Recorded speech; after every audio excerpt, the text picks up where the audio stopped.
말로 하는 독후감 일기. 73년생 한동훈. 지난 금요일 교보서점에서 책 한 권을 만났다. 주홍색과 흰색의 표지 속 검정 글씨 73년생 한동훈. 제목이 73년생 한동훈이니 당연히 한동훈의 서사가 펼쳐질 거라 기대했는데 다른 이야기들이 오히려 더 많았다. 책은 모두 6장으로 구성되어 있는데 프롤로그와 1장만이 주로 한동훈 얘기였다.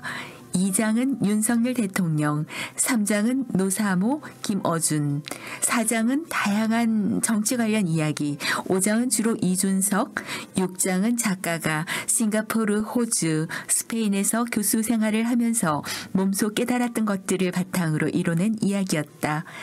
1장은 책 제목과 부합한 내용이라 관심이 갔다. 한동훈의 특별한 이야기를 듣게 되리라 기대했지만 인터넷에서 알 수 있는 그의 출생과 스토리, 그리고 그가 왜 그토록 매력적이고 주목받는지에 대한 언급 등이 써 있었다. 한동훈의 육성 인터뷰는 없었다.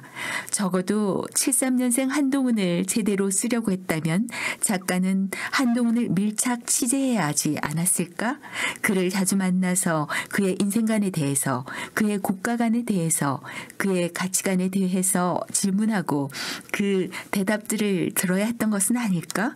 한동훈과의 많은 인터뷰가 직접 이루어질 수 없었다면 이메일로 오가는 질의응답이라도 있어야 하지 않았을까?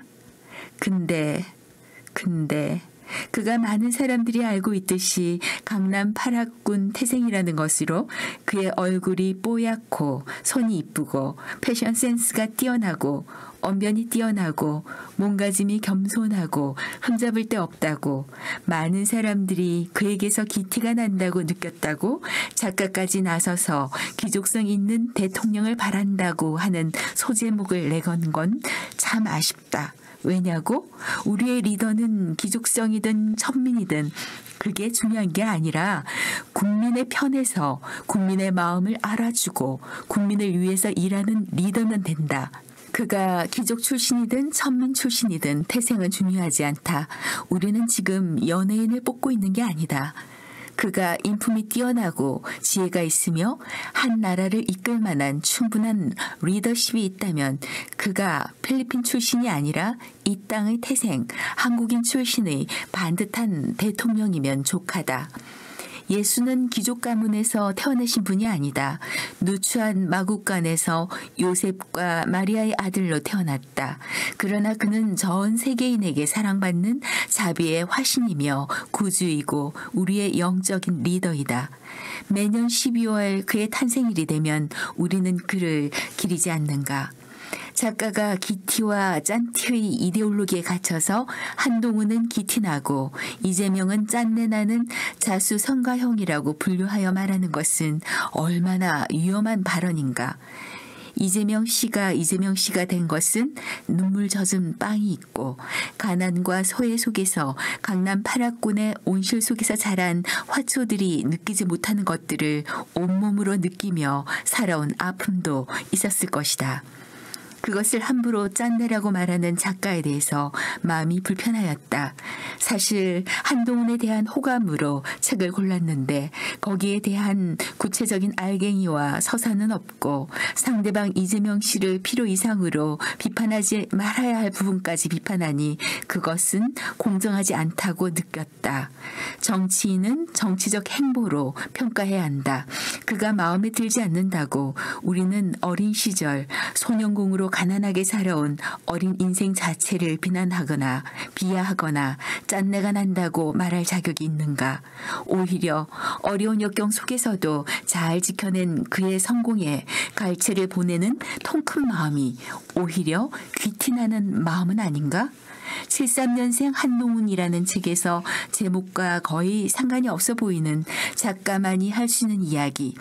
6장이 가장 돋보였다. 6장은 작가가 싱가포르, 호주, 스페인의 대학에서 교수로 경험한 이 얘기들을 담는다. 각 나라마다 외국인 교수에 대한 매뉴얼이 어떻게 다른지, 그리하여 교육 정치를 어떻게 끌고 가는지 하는 내용 등이 잘 나와 있다. 작가만의 경험이 고스란히 묻어나는 생생한 경험담으로 외국에서 일해본 적이 없는 나 같은 우물한 개구리에게 재미있고 도움이 되는 얘기들이 많았다. 또 작가는 외국에서 오래 살았던 사람들이 저지르기 쉬운 비교를 통하여 우위를 가리지 않는다. 자기 나라 비하를 하지 않는다. 오히려 작가는 이렇게 말한다. 내가 15년간의 해외 생활을 하면서 얻은 결론은 모든 문화권은 장단점이 있으며 특정한 부분에 대한 상대적 우위만 있을 뿐 절대적인 우위는 없다는 것이다.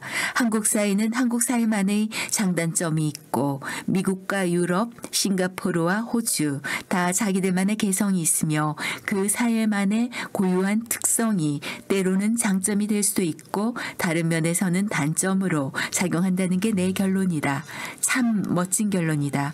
작가가 정치적 이념을 떠나 좌우를 떠나 좀 자유롭게 자신이 살아온 경험을 잘 녹여내서 세상 이야기를 할 때가 좋다고 느껴지는 책이다.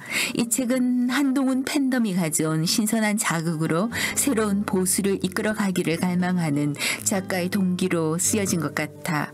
이런 책 제목을 쓰려고 했다면 더 공을 들여야 하지 않았을까 하는 아쉬움이 남는다. 2024년 2월 말로 하는 독후감 일기 렌터입니다. 감사합니다. 네네 건강하세요.